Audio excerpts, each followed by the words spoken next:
Greetings, everyone, and before I begin ranting and raving incoherently, I thought I'd tell you about Anchor by Spotify. It is the easiest way to make a podcast with everything you need to do it all in one place. And believe me, if I can do it, anybody can do it. Anchor has tools that allow you to record and edit your podcast right from your phone.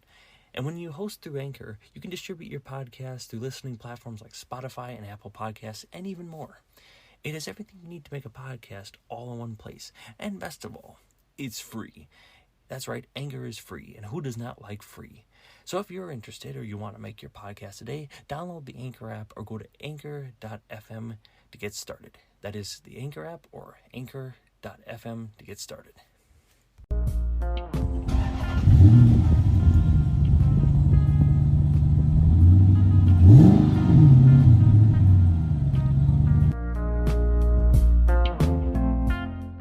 Greetings, everyone, and welcome to another Ludicrous car review, and more importantly, the Ludicrous car of the month.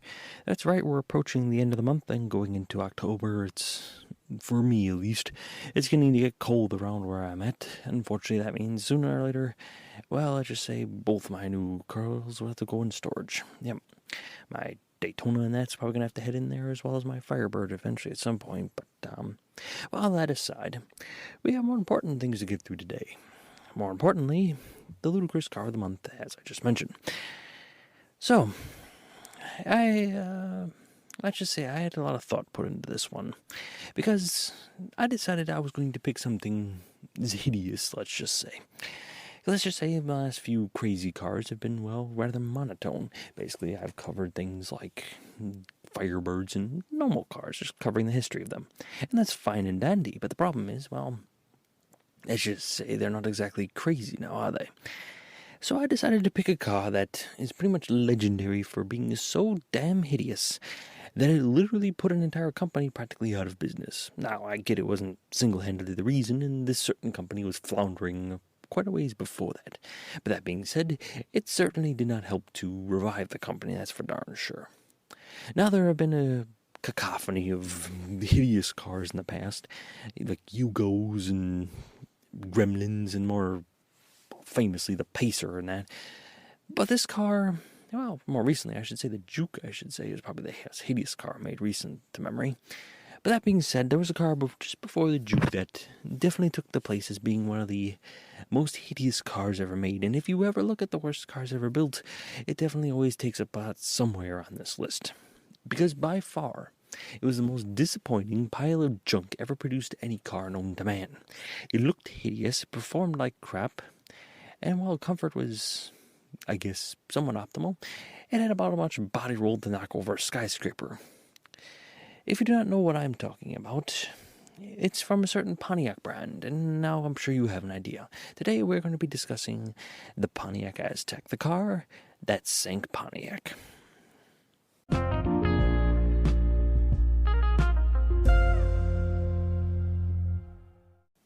So to start with, let's go into some history, if you will, of the car.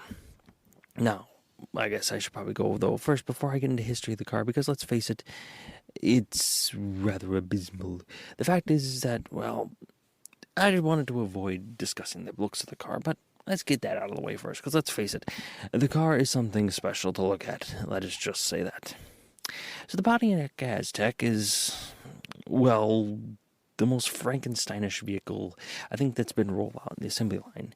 It's got a weird-ass front end that looks like it's, well, a smaller flat car glued on top of a big fat minivan.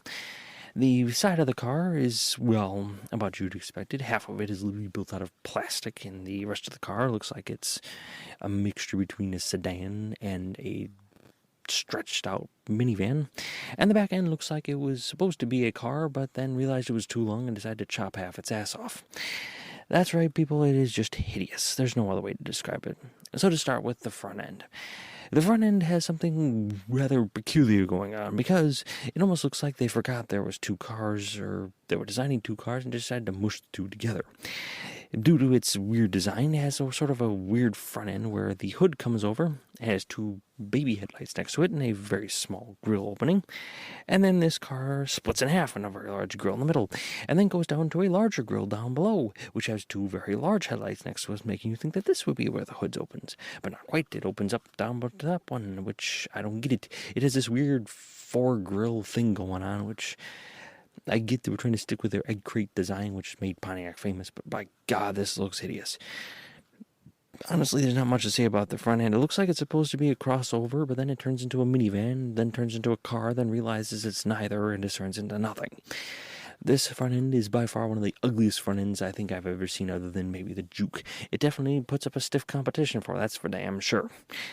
From the sides, we move on to... let's just say they went a little overboard with going cheap. Now, at this time, Pontiac, or pretty much GM as a whole, was struggling with, well, producing quality vehicles.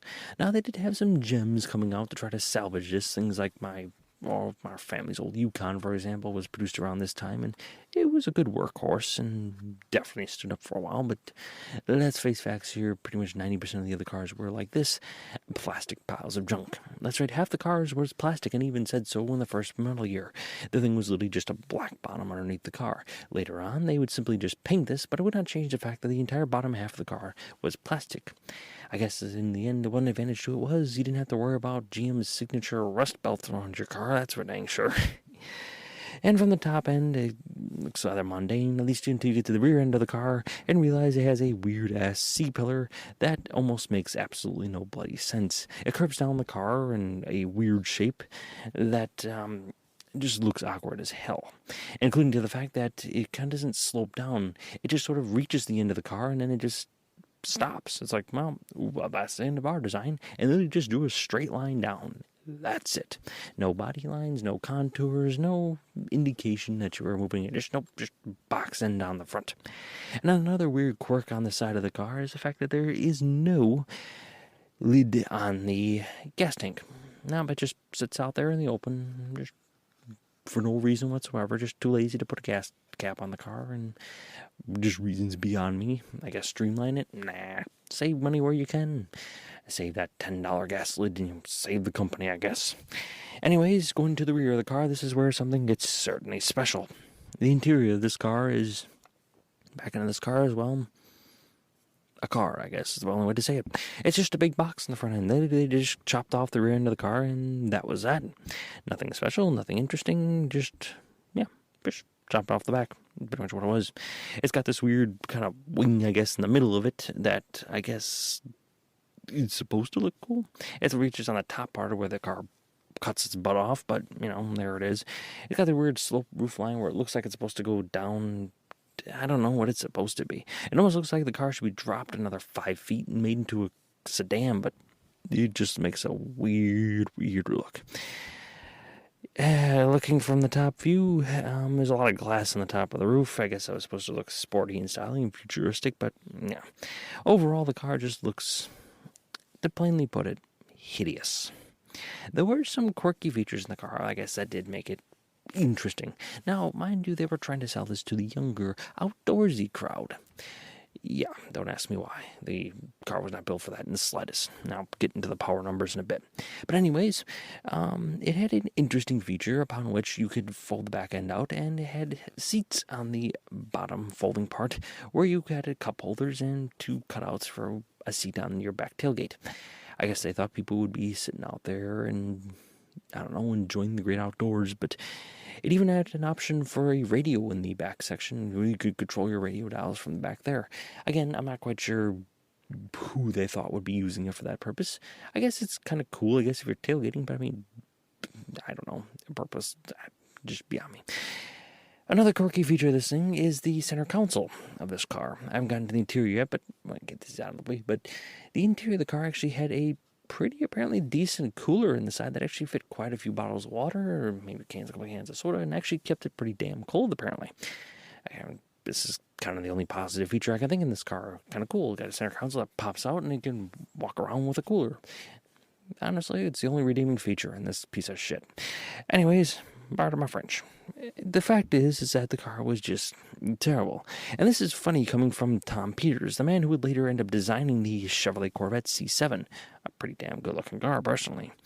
To be honest, I'm not quite sure what he was thinking when he designed this vehicle. Most likely, well, what Pontiac was always having to think of. GM was basically just taking a cacophony of other parts from pretty much every other brand out there and just sort of meshing together to produce this pile of junk. They were taking the platform body of their minivan, the engine off of some other pile of junk. Honestly, I can't think it is. I think if I remember right, the engine on this car is rather piddly. It was pretty much ripped out of every other car section of the thing. I don't know. To be honest, the car very much underperformed and lacked any power whatsoever. The Pontiac Aztek will apparently have a 0 to 60 time, probably similar to my old Saturn. It was very much underpowered and very disappointing. Power numbers are only 185 horsepower coming from a 3.4 liter V6. 0 to 60 was supposedly 8.7 to 9.6 seconds. I'm thinking leaning more to 9.6, maybe even 10 seconds. Highway miles was 19 in the city and 26 miles per gallon. Overall, the car was just weird as far as that goes. I mean, it was just drastically underpowered.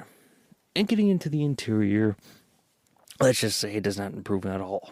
The interior looks like any other stripped down, early 90s even, piece of junk. The weird fan vents are like just stuck up on the top dash to make it look kind of cooler, but the bottom section is just, it looks like the steering wheel is just kind of plastered on there, almost like a toy car almost. It's just ugly as all hell. On top of that, the other quirk on the rear inside of this car was the fact that you could not fold down that center console seat. No, it would fold down as one whole bench, meaning that the car actually essentially just became a two-seater at that point. Another freaking horrible design flaw. And even the seats did not even sit flush. It would just flop down, and there was a big bump on the hump inside of your car. That being said, the car did have a decent amount of interior room. I'll give it that, considering the fact it was built on its minivan platform, which is the only redeeming quality of a minivan. And if it did lose this, the car would truly become a useless pile of junk. But all that aside, the car in the end was supposed to save Pontiac. And upon its unveiling, they were thinking it would appeal to a much younger crowd, a hipper crowd, because at this time, Pontiac was struggling.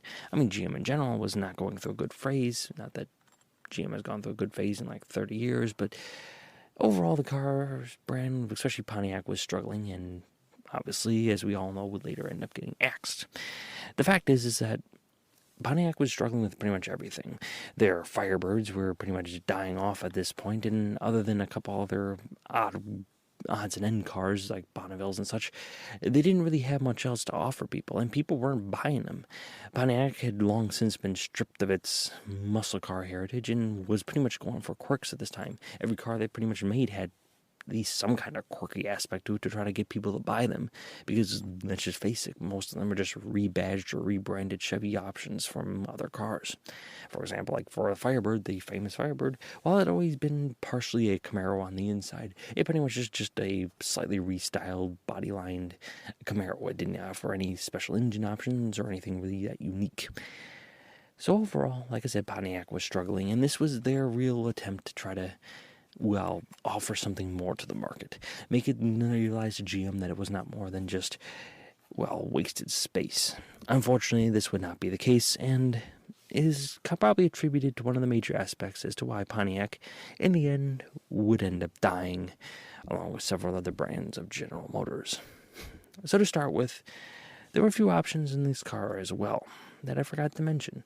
Again, like I said, they were trying to sell this as an off-road vehicle, but the performance of it, like I said, was severely lacking. The body roll on the car made it almost unbearable around turns, and while it did offer a front wheel or an all-wheel drive option, again, the Pontiac Aztek was just so disappointing in the power category that there was no real off-roading to be done, other than maybe a light dirt trail. That was pretty much all it could handle. And I'm sure it had plenty of cargo space for miles. I mean, 94 cubic feet ain't nothing to sneeze at, but that was about all it was really worth, a giant cargo hauler. In the end, the car would end up being named by Pulitzer Prize-winning journalist Dan Neely as one of the 50 worst cars of all times. Honestly, validated one of the principal rules of car designs. We like cars that look like us, With the multiple eyes and supernumerary nostrils, the Aztek looks deformed and scary. Something that dogs bark at and cathedral employees ring bells. The shame is under the all that ugliness. Was a useful, competent crossover. And honestly, that would define the pile of junk by Dan Neal. Yes, there was some competency to it, and honestly, compared to the monotone piles of junk being produced nowadays, especially from General Motors, at least it tried to design something, but my God, as it stated, it truly was something hideous. So let's get into some of the history of the Aztek, shall we? So to start off with, it was first shown to the public in 1999. The Pontiac Aztek was a concept car and overall seemed to be pretty well received. It featured extreme futuristic styling, though to be honest, it would maybe go a little too far.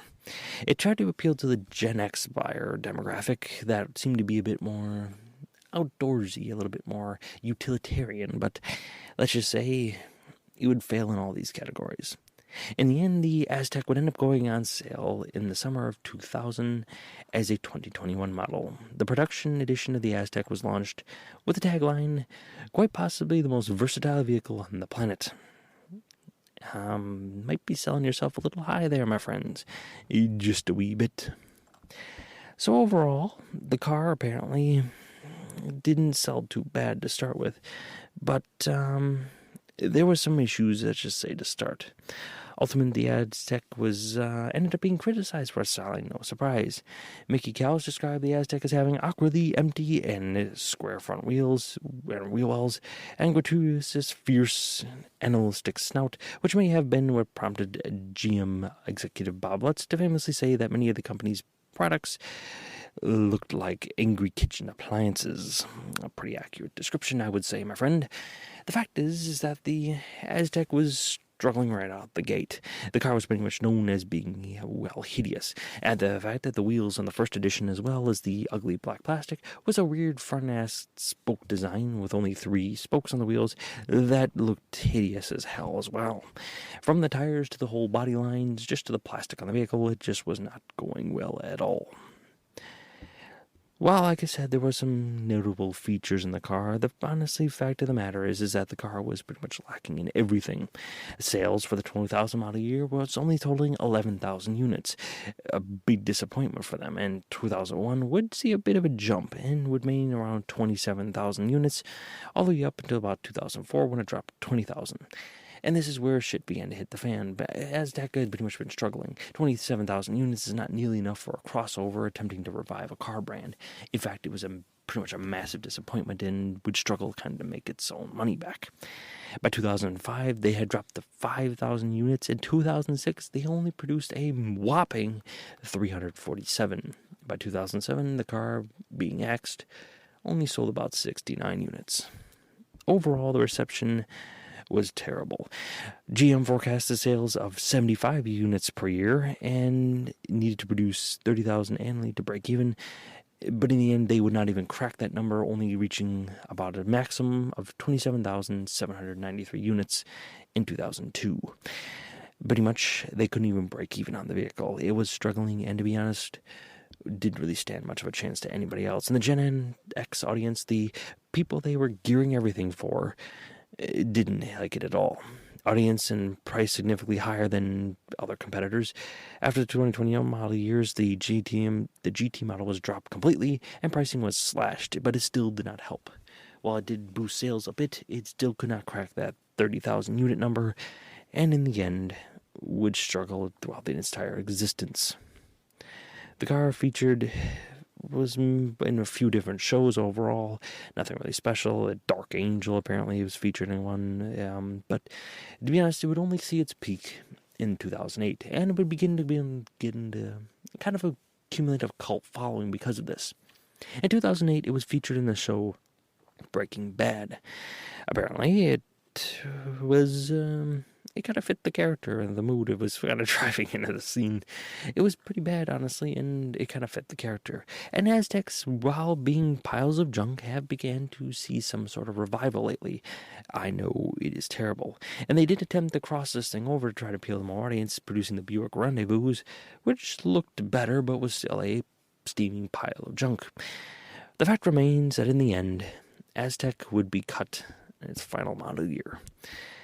And the final year overall was in 2005, and it didn't really see any major changes throughout all this time because, well, the car only existed for a whopping maybe 5-6 years.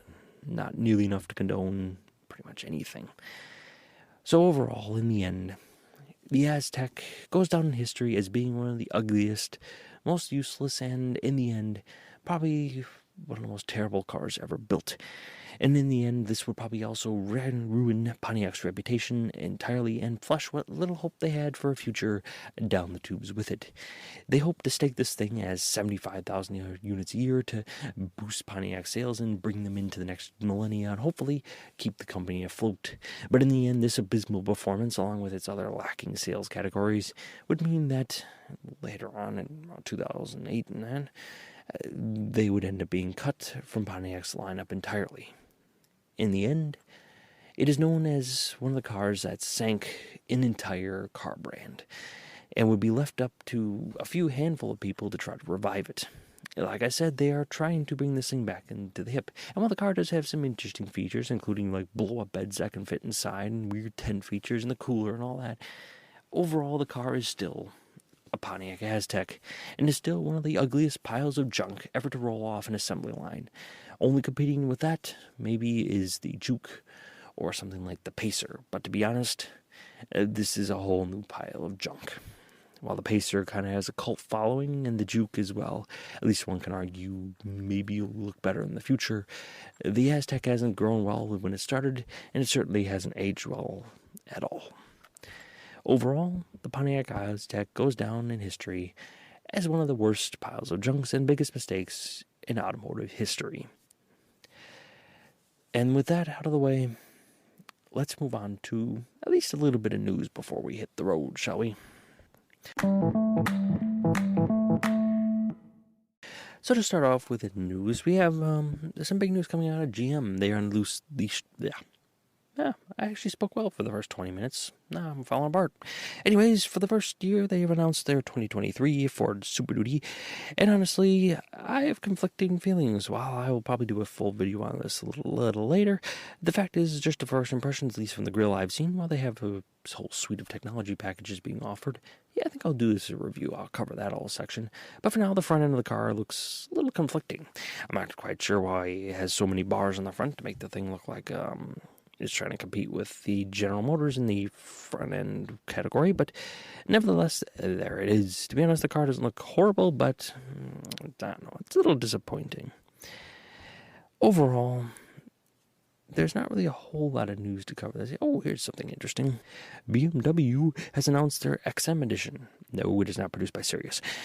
And the M's first bespoke SUV, and apparently it has a whopping 644 horsepower.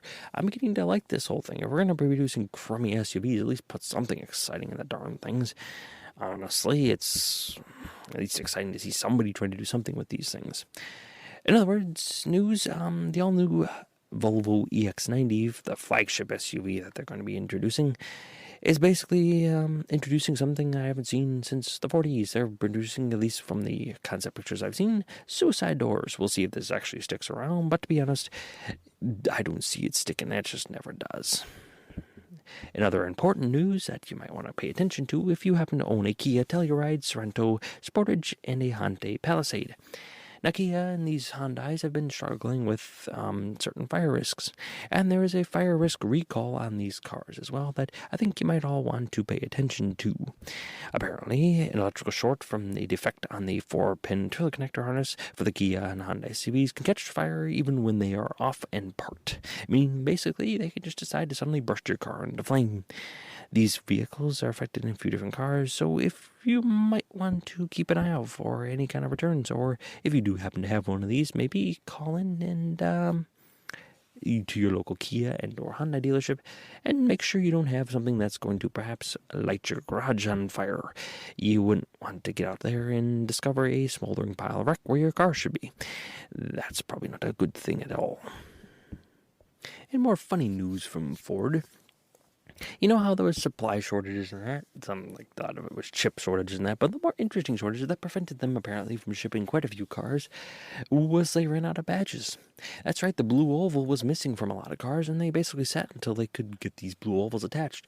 Obviously, going out and sending out cars without your signature brand logo is probably not the best idea and probably should be on there. Honestly, this is probably one of the more funnier supply shortages I've ever seen because, like I said, normally it's electrical components or big fancy equipment, but this is probably one of the more interesting bits. I mean, out of all the things to miss, I think you'd have the ovals. They'd have that millions of years in time. I don't think the logo was changed in ever. Maybe produce a couple million of them ahead of time. I don't know. Anyways, in other news, Challenger gets one more edition. Now, as I mentioned before, this is the last year Challenger, so if you're interested in buying one, maybe this is the car you might want to look at. This Dodge Challenger honors one of Detroit's most mysterious 70s muscle cars. This car is black and features a lot of the same styling cues as the old cars from the 60s. The infamous Black Ghost Challenger is a reincarnation of the car featuring an 807 horsepower special edition. The Ghost is apparently one of the last calls of these things. A little sad, I guess. But the mysterious 1970 Black Challenger, aptly named the Black Ghost, the original muscle car, occasionally prowled Detroit's Woodward Avenue about 50 years ago or made passes at industrial streets. Apparently, the person who drove this car was actually a police officer, and he would just spend his time, apparently, going out and hanging around with youngsters and maybe drag racing along with them. Not exactly what you think a cop to be doing. Apparently, this was originally the only 300 Black Ghost Challenger SRT Hellcats wide bodies are to be produced. And if you want one, you might want to get in there pretty dang soon because they're probably going to go pretty fast. And overall, the car does look pretty cool. It's got the old white stripe you see in the back, the old racing stripe. One of the things I really enjoy is, first of all, they have alligator skin on the top. Apparently, the original had the Hendo top on the very top of this, and they kind of copy that with an alligator-style top on the very top roof of the car. But also, I like the fact that they included the old Dodge logo. The 70s Dodgers always had the badging on the top front of the part of the hood, and they've actually included this as well, which I think actually looks pretty dang cool. And to be honest, I kind of wish they'd done that from the very start. It definitely makes the car stand out quite a bit, and makes it almost look classy, if you will. So overall, that's kind of all the news I got for you today. It wasn't really a whole lot, and to be honest, I honestly could have spent another 4 hours probably ranting and raving about the hideousness of the Aztek and kind of pissed about how it sank Pontiac. But overall, it is what it is. I mean, Pontiac was dying already.